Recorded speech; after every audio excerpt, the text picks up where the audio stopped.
নমস্কার, জয় রাধে রাধে শ্যাম, রাধে রাধে। গীতা। কৃষ্ণ ভাবনার অপ্রাকৃত স্তরে অধিষ্ঠিত হতে না পারলে জড় প্রকৃতির গুণের প্রভাব থেকে মুক্ত হওয়া যায় না। ভগবদ্গীতার সপ্তম অধ্যায়ে 7 নম্বর অধ্যায় 14 নম্বর শ্লোকে ভগবান সেই কথা বলেছেন।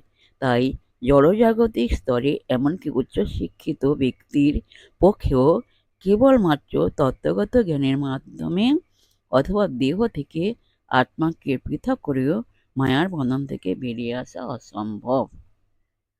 জয় রাধে, জয় রাধে রাধে শ্যাম, রাধে রাধে।